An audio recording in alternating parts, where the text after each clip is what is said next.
কেমন আছো তোমরা সবাই? সবাইকে দেখে খুব ভালো লাগছে। আমরা অনেক গুরুত্বপূর্ণ কথা শুনেছি। আমি ডক্টর মঞ্জুর, সবাই দৃষ্টি আকর্ষণ করছি। সবাই শোনো, ছোট কিছু গুরুত্বপূর্ণ কথা বলবো। আচ্ছা, আমরা এখন, আমি খুব অল্প করে কিছু কথা বলবো সবার জন্য। আমরা এখন যে বয়সে আছি, সবাই শুনো, আমরা এখন যে বয়সে আছি, সেই বয়সে আমি এই পর্যন্ত যে কয়েকজন,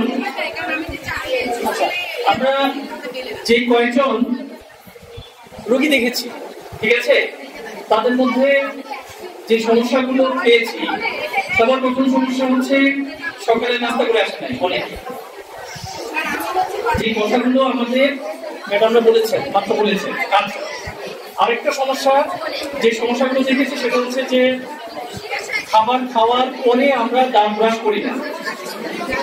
ঠিক আছে, সবাই শোনো, সবাই কি বলছি, খাবার খাওয়ার পরে আমরা দাঁত ব্রাশ করি না। আমরা সবাই সকাল বেলায় খাবার খাওয়ার আগে ব্রাশ করি, ব্রাশ করে চলে আসি। এবং আমাদের প্রতিদিন অন্তত পক্ষে দুবেলা ব্রাশ করতে হবে। আমাদের প্রতিদিন কয়বেলা ব্রাশ করতে হবে? দুবেলা ব্রাশ করতে হবে। ব্রাশ কখন করতে হবে?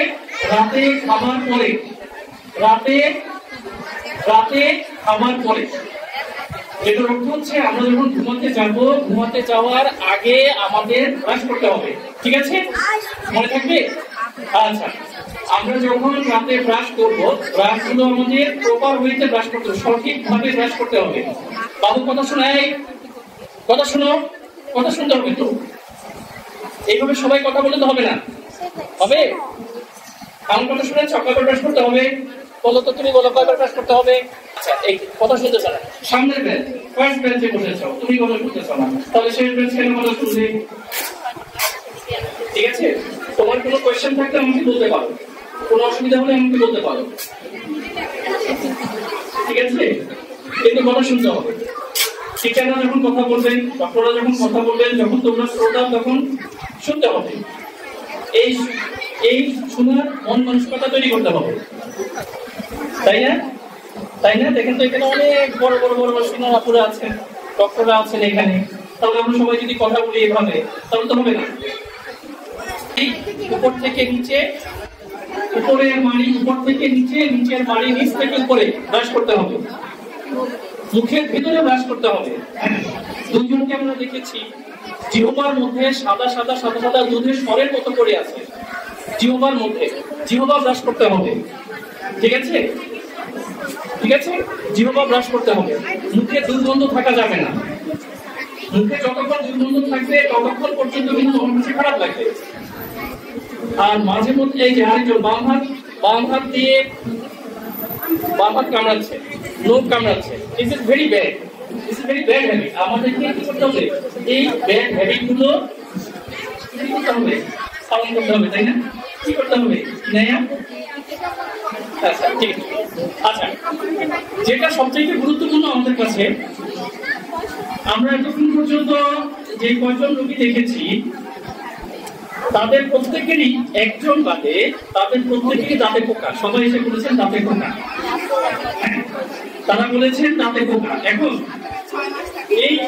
এই বয়সে আমরা গার্ডিয়ানদেরকেও বলছি, সবাই এখানে যারা গার্ডিয়ান আছেন, গার্ডিয়ানদেরকে বলছি, যারা সিনিয়র আছেন তাদেরকে বলছি, এই বয়সে আমাদের মুখে, বাচ্চাদের মুখে দুই ধরনের দাঁত থাকে। একটা হচ্ছে দুধ দাঁত, আর একটা হচ্ছে স্থায়ী দাঁত। দুধ দাঁতগুলো পড়ে যায়। তুমি মনে রাখবা, তোমরা সবাই মনে রাখবা, যে দাঁতগুলো নড়ে পড়ে যাবে একটা বয়সের পরে, 6 বছর বয়সের পরে, সাধারণত 6 বছর বয়স, 5 থেকে 5.5, 6 বছর বয়সে পড়ে যাবে। এবং এটা 11 থেকে 12 বছর বয়স পর্যন্ত পড়বে। এবং এগুলো পড়ে নতুন দাঁত আসবে। নতুন দাঁতগুলো সারা জীবনের জন্য থাকবে। কিন্তু মনে রাখতে হবে যে আমাদের মুখের ভেতরের দিকে যে 4টা দাঁত আছে, একেবারে ভেতরের দিকে যে 4টা দাঁত, সেই দাঁত হচ্ছে পার্মানেন্ট দাঁত। এই দাঁতগুলোতে যদি পোকা থাকে তাহলে সারা জীবন ক্ষতিগ্রস্ত হবে। আমি কয়েকজনকে দেখেছি, এই পার্মানেন্ট দাঁত মানে স্থায়ী দাঁত এবং দুধ দাঁত আমরা চিনতে পারি না। কোন দাঁত ফেলতে হবে, কোন দাঁত ফেলতে হবে না, নিচে পড়ে যাবে, এটা আমাদেরকে ভালো মতো জানতে হবে। ঠিক আছে, দাঁতে যদি পোকা থাকে দাঁতে যদি পোকা থাকে এটাকে আমরা বলি ক্যারিস। এখানে দেখবে যে গর্ত হয়ে গেছে, কালো কালো হয়ে গেছে, তাহলে এটাকে কি করতে হবে? ক্যারিসটা রিমুভ করতে হবে।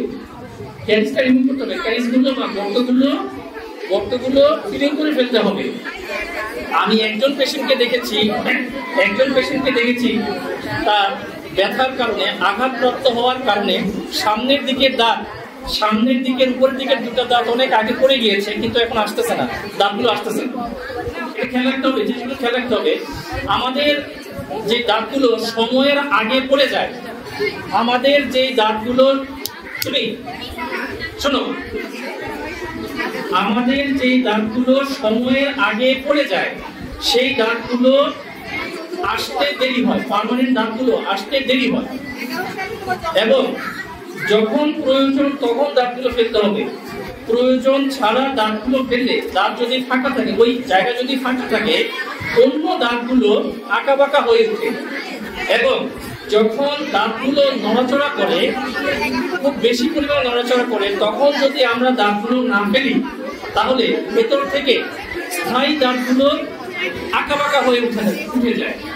তাহলে আমাদেরকে এই কথাগুলো মনে রাখতে হবে যে কোনটা দুধদাঁত, কখন আমাদের দাঁতগুলো নড়তেছে, এই দাঁতগুলো, যে দাঁতগুলো আমাদের নড়ছে সেই দাঁতগুলো আমাদেরকে একটা নির্দিষ্ট সময়ের মধ্যে ফেলে দিতে হবে, না হলে এই দাঁতের গোড়া থেকে বা এই দাঁতের ভেতর থেকে নতুন দাঁত আসবে এবং দাঁতগুলো আঁকা বাঁকা হবে।